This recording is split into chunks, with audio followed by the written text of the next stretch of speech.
guys, welcome back to the Psalms of God podcast. I'm your host, Ree, and once again, we're going to deviate from the planned programming. I have lots of ideas for common knowledge, but it seems like every week it gets preempted by something else that the Holy Spirit is putting on my heart. So we're going to go with his schedule instead of mine and just see how this goes. And eventually we'll get back to talking about all of these other things. So today we're going to talk about whitewashing in the Bible. I've been sharing passages pertaining to this topic on my Instagram all month, primarily because it's Black History Month, and I do feel like it is significant in Black culture, and it is a major conversation that is happening in Black Christian circles, or to be honest, in the circles of Blacks who are leaving the church because they feel like it's the white man's religion.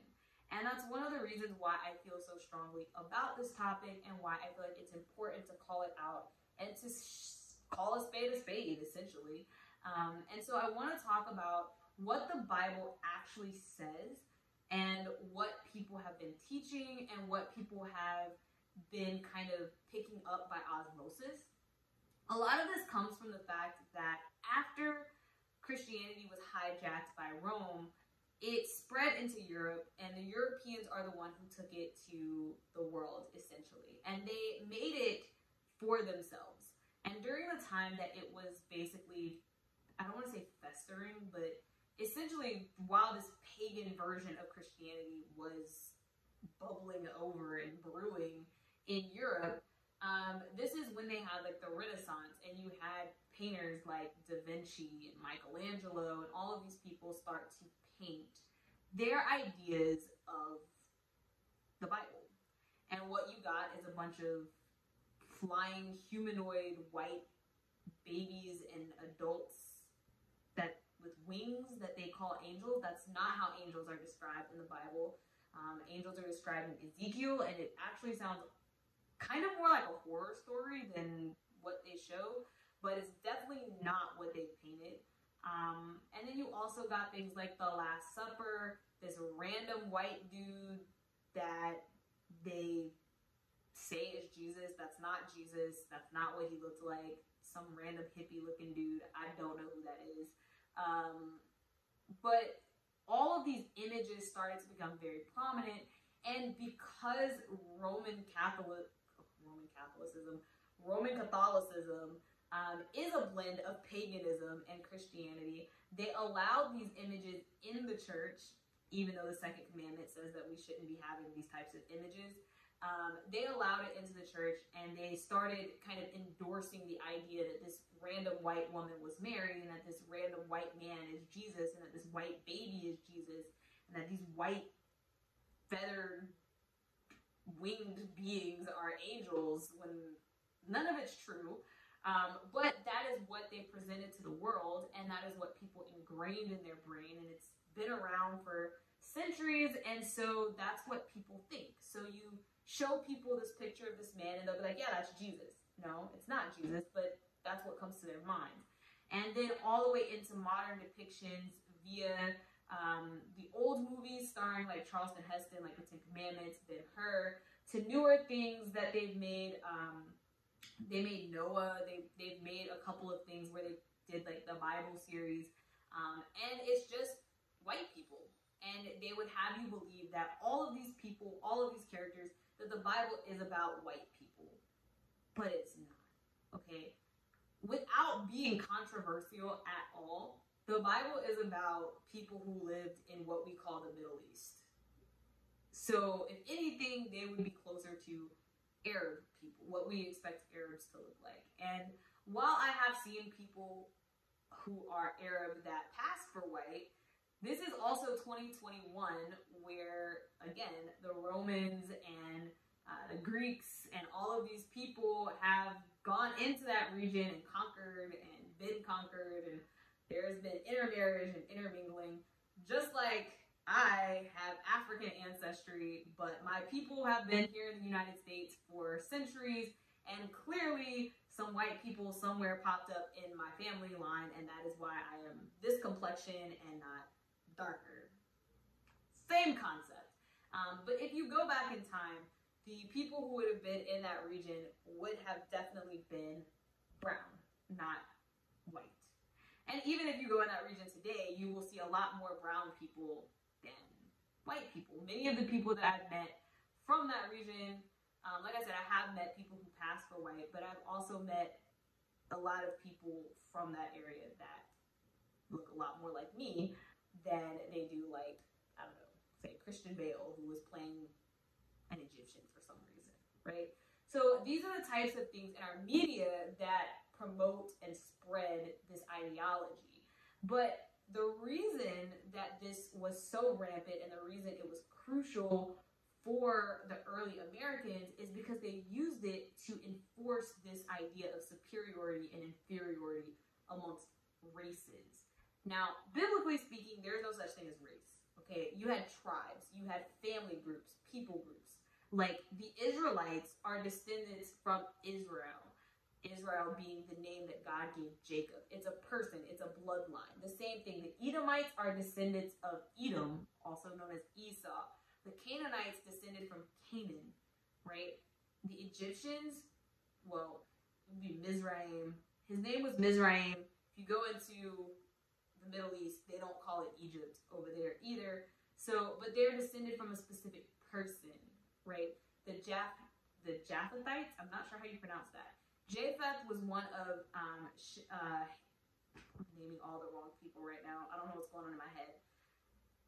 Noah had 3 sons. One was Japheth. He went into Europe. One was Ham. He stayed in northern Africa and, spread into Africa. When I say northern Africa, I also include the Middle East. And then you had Shem, who stayed also in the Middle East and spread into Asia. And this is where you start getting like different groups, and then of course different family groups. Like I said, you had Abraham's line, which eventually turned into the Israelites, but out of that you also got the Ishmaelites, which would be the Arabs of today. But also in that region you had the Canaanites, which were from the Hamites. All of this information is found in Genesis 10 when you read it. It's roughly called the Table of Nations. It talks about the descendants of these people, and this is how they get their names and their tribes. And so really it was more like nationalism or familyism or tribalism, if you will. But there wasn't this idea of a black person and a white person and all of this type of things like that. That's not how they categorize people in the Bible. And definitely there wasn't necessarily this idea that, oh, you are black, therefore you're inferior. But white people needed that in order to enslave people and to justify slavery on the basis of race. Now, I point this out because slavery has existed throughout time, but slavery was not about race before the transatlantic slave trade. Previously, slavery was about poverty and about conquering and things like that. So this nation conquered that nation and they took the people as slaves, or I have no money, I have no way to make money, so I sell myself into slavery because they didn't have food stamps or soup kitchens or welfare or Section 8 housing or any of those things for people. And so that a lot of the things that white Americans used to justify slavery were basically falsifications of the word and trying to make it seem like black people were supposed to be in slavery. Now, before we go really deep into this, I want to point out the first verse I ever read in the Bible that clued me into the fact that something was not right about these pictures. You can find it in Song of Solomon, chapter 1, verses 5 and 6. In this verse, we find out that the bride that Solomon is marrying, or the groom, if you want to argue that the groom is not Solomon, but I think it is, he is marrying someone who describes herself as dark or black. Now, interestingly, depending on what text you read, you'll get a different word here. Some translations render the word as black, and some render it as dark. But it doesn't matter. if you go back and look at the Hebrew word, it could mean dark, it could mean black. Okay, whatever. You tit for tat, it really means black, but you can give them some leeway. Okay, maybe they didn't really lie when they changed it to the word dark. But if you read the whole sentence, it says, I am dark like the tents of Kedar. Well, if you go research the tents of Kedar, they were made with black hair. So it means black. She was black like the tents of Kedar. And then she goes on to further talk about the fact that it's because the sun has gazed on her. Now, it's interesting because this passage, I've never heard a sermon about this passage, but it speaks so much to things that happen today. Not only does it identify this woman as not being white, it also starts talking about colorism.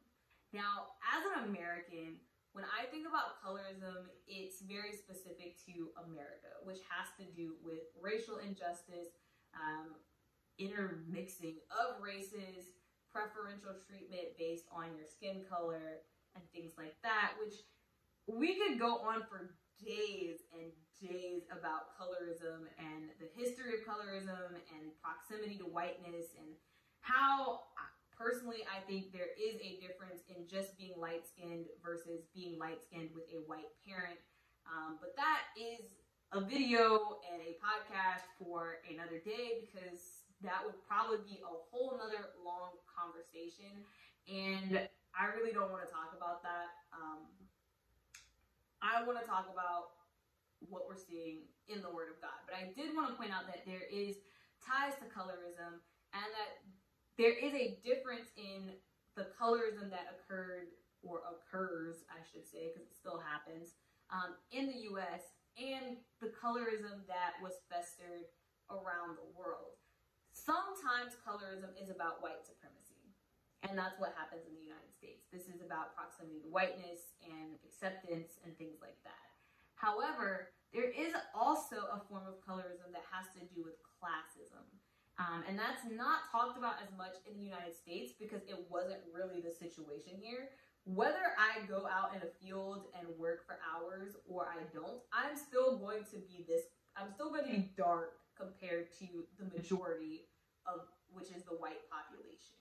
However, as somebody who did used to work at a water park, I can thoroughly tell you that when I worked at the water park, I would get a lot darker than I am now that I sit inside all day. And that is a lot of the premise in cultures where there was an economic issue, where people were technically the same race. There wasn't quite as much diversity in skin shade based on your birth. However, your complexion was a reflection of your occupation. Rich people could afford servants to do things for them. They could afford somebody to stand there and hold a shade over their head. They could afford a coachman or someone to drive the stagecoach while they sat inside. They could afford for someone else to plant their vineyards and harvest their crops while they sat inside.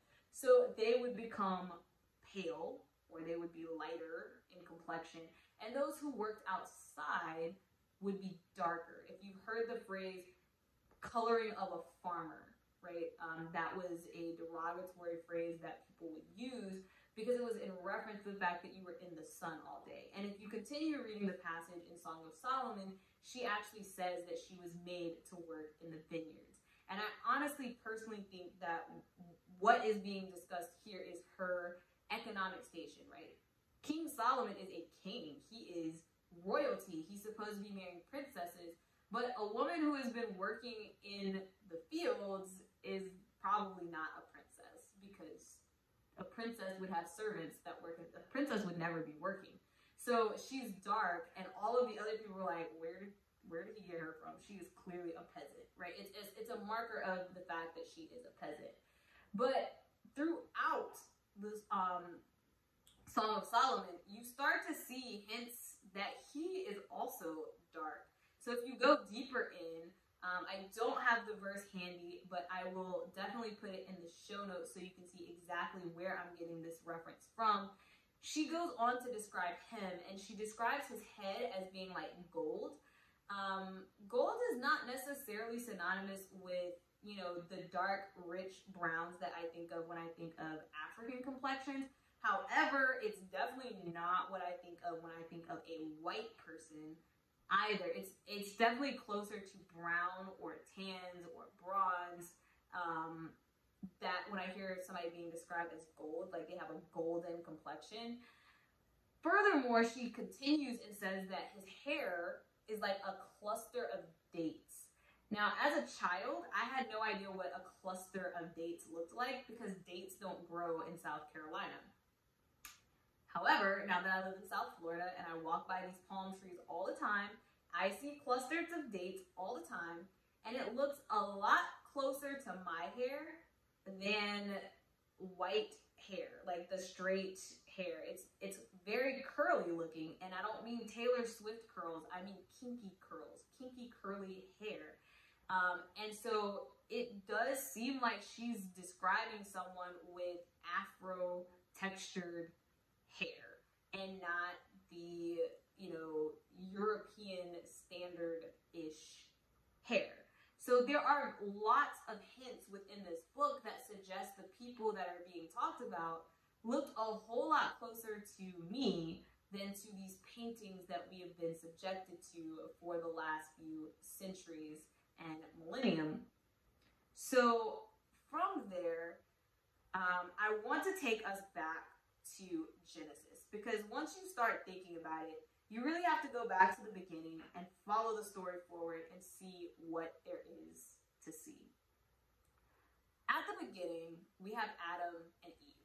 And again, there are plenty of paintings out here where they depict them as being a white couple. But genetically speaking, it is impossible for Adam and Eve to be a white couple.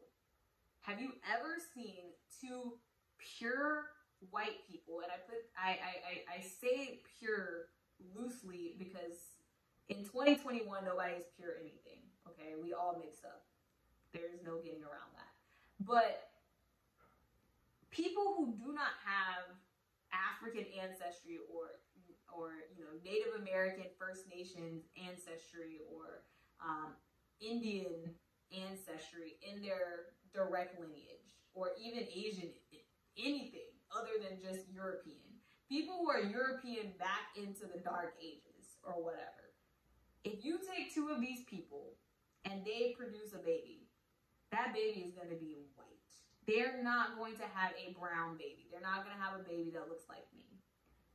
However, two African people can very well have a white baby. That's very possible. When you look at the continent of Africa, you can easily see the diversity of the African genetic makeup. Even within Africa, you have people with naturally blonde hair. There are tribes where people have naturally blue eyes, even though they are dark-skinned and African all the way back. These traits can come from Africa or from African people. And the reason is because of dominance versus recessive traits. So for instance, take blue eyes.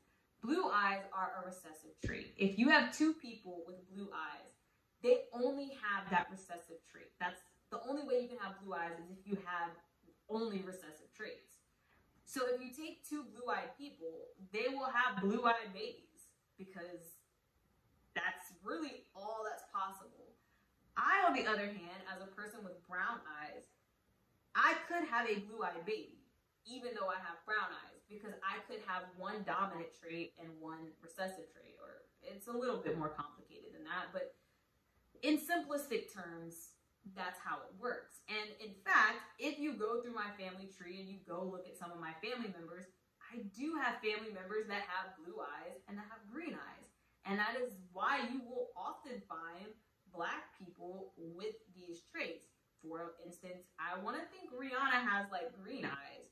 It's not uncommon. I also have a friend that I went to in school that had green eyes. Actually, I have a couple of friends that had green eyes or blue eyes. And some of them were darker than I am. Some of them were lighter than I am. But it's very easy for that to happen, even if I marry another Black person. I actually cannot predict to you what my child would look like. Which is a statement of what Adam and Eve must have looked like, because all of humanity came from them. That being said, white people needed a reason to believe that they were actually white. They needed this to stick. And obviously, as science progressed, and as you actually look at the world and use your common sense, you know that this is not possible. So they had to come up with some kind of logic to make this fit. And the things that they started coming up with are absolutely horrific, wild, and ridiculous, but they did it. So they came up with this concept of the curse of Ham. The curse of Ham doesn't exist. The non-existent curse of Ham. And they tried to say that actually blackness came from this curse, that blackness was a sign of a curse. Unfortunately for them, that falls apart really, really quickly because, like I said, there is no curse of Ham. There is a curse on Canaan. Canaan being Ham's youngest son. Now, Canaan is cursed, but the rest of Ham's family is fine. And interestingly, Canaan is not the one you would really associate with blackness. So if you, again, look in Genesis 10 and follow the table of nations, you will see where Ham's sons settled. Canaan settled in the land of Canaan, which is where Israel eventually becomes a nation. There was this whole thing between the Canaanites and the Israelites. So he was in the same area as the Israelites. It is Ham's other children that end up in Africa. That would be Cush, Mizraim, and Put, I'm not sure how you pronounce that. And so it's interesting because even if you try to scale it back and be like, well, we said Ham, but really it's Canaan, blah, blah, blah, it still doesn't hold water. What's even more interesting about this fictitious curse of Ham is that the curse of Canaan, I mean, even in its wording, it doesn't say the things that they tried to make it say, but Canaan intermarried with the Israelites. So the Israelites were told not to marry the Canaanites, but they did anyway. And I'm not talking about eventually after they resettled in the land, blah, blah, blah. I'm talking about from the jump. From the jump, they started marrying the Canaanites. Part of the dialogue when you hear about Jacob and Esau, Esau has married a Canaanite woman and his parents aren't happy about it, which is part of why they want Jacob to go back to Abraham's country to take him a wife from there.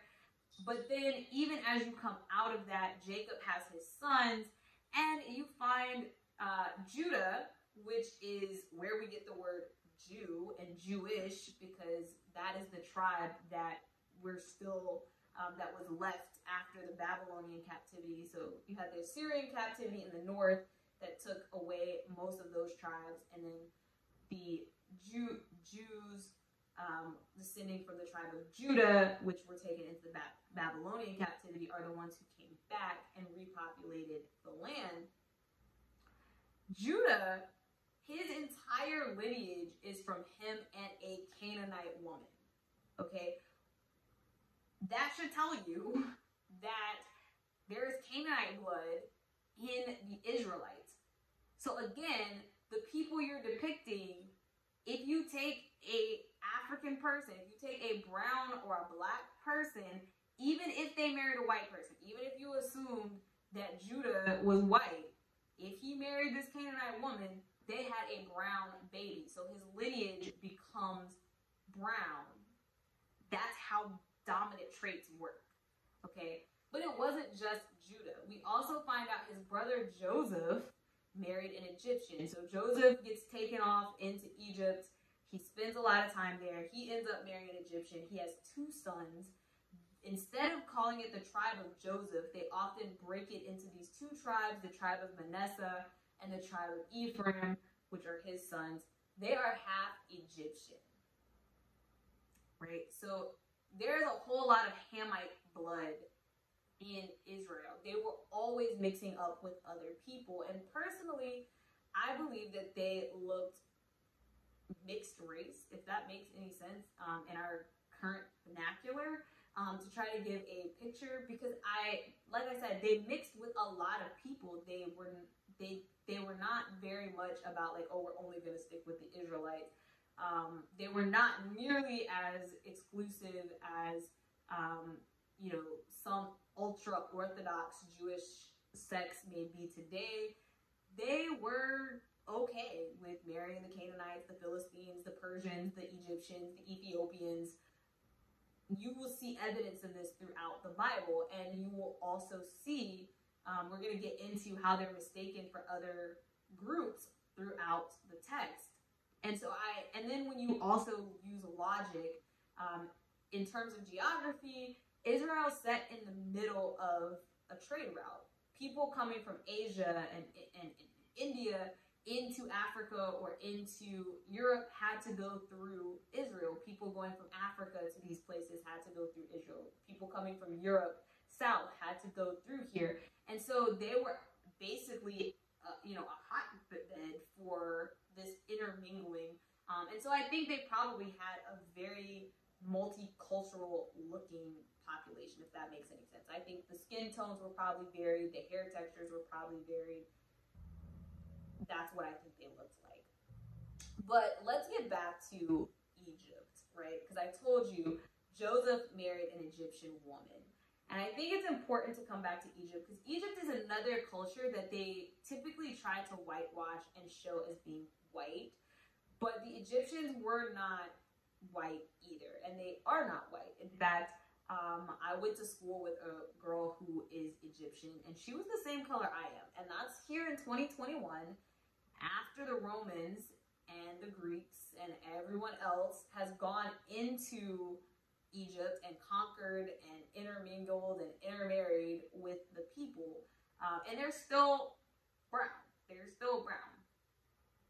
They were not white. They were definitely not white during Moses' era, or during Joseph's era, or even during Jesus' era.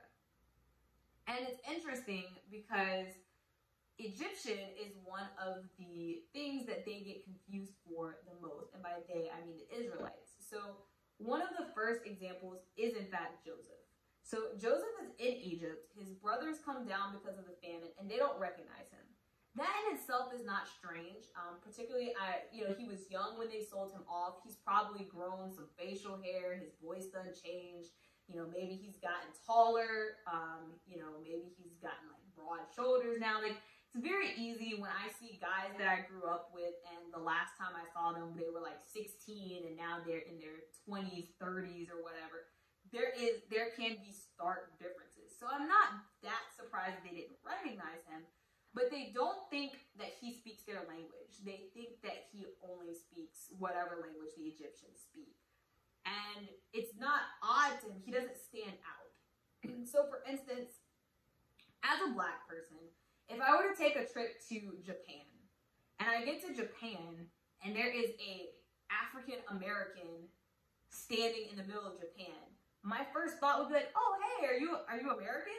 Now, he may have been born and raised in Japan, but the chances are a lot slimmer. And I would automatically be like, hey, you look like me, right? There are just certain things. When you go into an area where you have a mostly homogenous group of people, then something stands out to you, right? Like, something that's different would stand out to you. Similarly, I would stand out in, Finland or something like that. They have Black people there, but there's very few of them. You wouldn't just assume, like, hey, you were born and raised in Finland, even though you could have been. So when the Israelites, his brothers, are coming into Egypt, they don't seem to notice that he is Hebrew, that he's one of them. And it never occurs to him, maybe he speaks our language, even though they don't know he's Joseph. This doesn't occur to them. He blends in with everybody there. So that tells you that they had to look somewhat similar. A example, more modern example, I guess, is that if I went to Brazil, as long as I don't open my mouth, I could very much pass for somebody who is Brazilian. The same thing in a lot of like Latin American countries. I've seen many Afro-Latinas that look like me. I can go somewhere like the Dominican Republic and people may not realize that I am actually American as long as I don't open my mouth. And that's what I mean by the fact that they had to look similar. Otherwise, alarm bells would have went off. We see this again with Moses. So Moses is one of the Hebrew children that was supposed to be killed. Now, when Pharaoh's daughter finds him in a basket, she knows because she's finding him in a basket in the river. She realizes what's going on, but she decides to spare him. Ask yourself, when she shows up with this baby, what did she tell her father? And he's out having all of the Hebrew children killed. Why would he spare this Hebrew child? If he could look at the child and see that this was a Hebrew baby. I mean, imagine, if, again, putting this into white and black terms because it's the strongest contrast. If during slavery, they were killing all of the black males. And so you have this white plantation owner, he's killing all of the black males, and his white daughter goes and takes a black baby and says, I'm gonna raise it as my own. He's gonna know that's definitely not her baby. He's going to know that this is one of the babies that was supposed to be killed in his decree. Why would he say she could keep that baby? Why wouldn't he kill that one too? That sounds crazy. Like, the only way this works is she brings in a white baby that looks like, it looks like it could be a white baby. And she's like, yeah, my friend had a baby and I decided I wanted to keep it. Or she was pregnant and miscarried and passes it off as her own baby. Like, that's really the only way it really makes sense. And if you continue down the story, when Moses leaves, somehow Moses realizes that he is actually Hebrew, whether it's because his mother tells him, whether he knew the whole time. We don't really know. The Bible isn't very clear about that. But when he leaves and he goes back into Midian, which again is back in this land of Canaan, and the Midianites are also Hebrew descended through Abraham's second wife, third baby mama. The Midianites think that Moses is Egyptian. They're like, this Egyptian man helped me. They did not say this Hebrew man helped me. They thought he was Egyptian too. So there's something about the Egyptians and the Israelites where it's very hard to distinguish one from the other. This happens again in the New Testament with Paul. They think that Paul is an Egyptian. And he's like, no, I'm a Jew, right? There is this mistaken identity. And like I said, they had to look somewhat similar. There's something happening where this culture is intermingled. And they have trouble delineating Hamites from Semites. They look the same. And this is evident throughout the Word of God. So those are, some of the points that I started to see and was like, oh wow, this is real, right? They could not have been just white, and you start to see that they were brown and that there was intermixing, and that makes this entire concept of the curse of Ham even more bizarre. But we ain't done yet. Guys, I don't even think I'm going to be able to get into everything because this is already getting super long. But I do want to put this extra bit in. And I want to put a disclaimer before I add this because I find the whole thing is ironic and it's interesting. But I don't want people to misconstrue what I'm about to say and use it to be exactly what was put against us, right? So white supremacists came up with this idea that we were black because of a curse. I don't want you to take what I'm about to say and be like, white people are cursed and they are diseased and all of this other stuff. That's not what I'm saying at all in this next bit. Just a disclaimer, okay? This is not about any group being superior or inferior. This is just about what is actually written in the Word of God. So, as we mentioned, there was this idea amongst white people that spread throughout white Protestant churches and probably within the Catholic Church as well, that black people were cursed. There's only one time in the Bible where God actually curses someone, or a prophet curses them. I can't remember the exact detail, but a person is cursed, and it manifests as a physical mark that changes the color of their skin. And their skin does not turn black. It turns white. You can find the story in 2 Kings chapter 5. It starts out talking about a man who has leprosy, and it goes into how he is healed. And then there is another man named Gehazi who is greedy and does things to anger God, and he is subsequently cursed with leprosy. He and all of his descendants. And the thing that they leave us with is that he went out white as snow. And interestingly, if you follow leprosy throughout the Bible, it's very easy to see that the leprosy discussed in the Bible is not the leprosy that we talk about today. And Bible scholars will also agree that it's not the same thing. The leprosy discussed in the Bible is often accompanied with this description of somebody becoming white as snow. You can see this again in, I think it's in Numbers chapter 12, verse 10. You will see this description about Miriam, who is Moses' sister.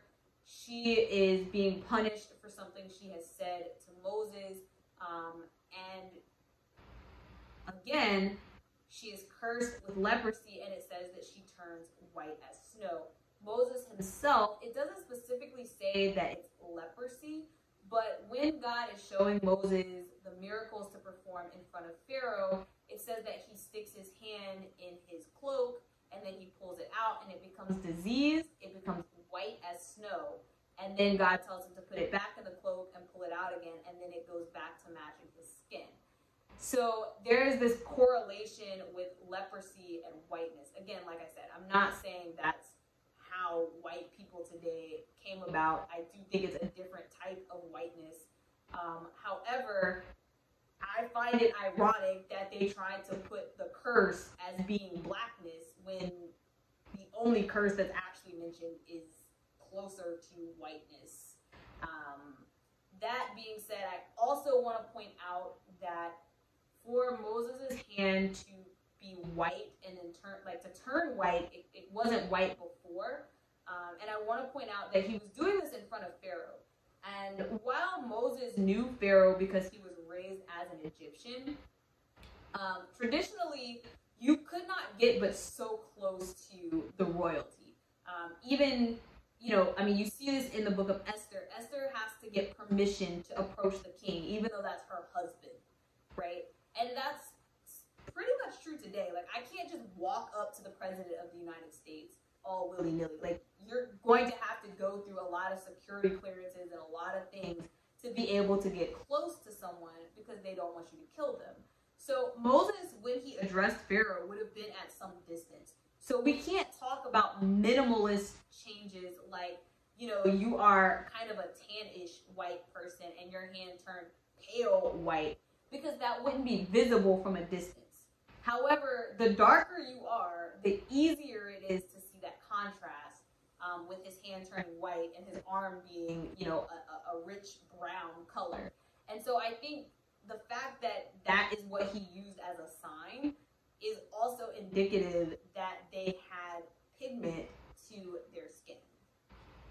Now, like I said, we could go on for days. There is so much more that I have written down. Some of the stuff I've already skipped over just in the interest of time.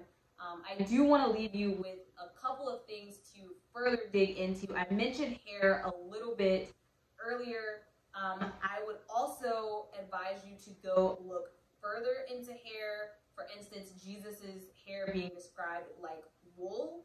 And also in the New Testament, I think it's Paul is writing to Timothy, and he's talking about women braiding their hair in ornate styles. And yes, every culture had braids and does braid, but when you start talking about ornate braiding, and when you start thinking about hairstyles and culturally, that goes way heavier into African culture. We like our texture of hair is more conducive for doing intricate braiding styles and things like that. And it's also a protective styling. It helps us to maintain our hair. So it's a lot more likely that it's following that tradition than Europe. Like, can you ever imagine needing to tell European women, you know, I just want to make sure that you don't go crazy braiding your hair into ornate styles? Like, when in history has that ever been a necessity, right? Like, so I think these are things that I would encourage you to read and look into. Also, descriptions of the throne room and of God and of Christ in general. Also of the angels, because they don't match the pictures. And definitely looking into references. If you want to just go to the Bible online and do a Control F for the word bronze and look at how that plays in, I highly advise you to do that as well. Those are just a couple of things. There's probably even more that I'm just blanking on at the moment. But essentially, I wanted to do this episode to show you that the Bible is a lot more culturally diverse than people like to give credit for. And that the main characters, the main stars of the text probably lived a whole lot closer to me than these paintings that they have hanging up in the Sistine Chapel and all over Europe. And it's important for us to talk about it, not because race is a central point of our life, not because it should be, or because that's what God wants, or that he wants to divide us by color, but because there were serious injustices carried out in the names of these false doctrines, and because they continue to plague our church and continue to shape the views, particularly of like white evangelicals today.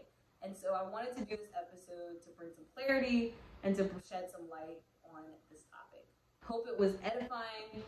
Let me know in the comments if you have questions, if you have other topics that you would like me to cover. And yeah, I think that's everything. I will see you guys next week. Bye.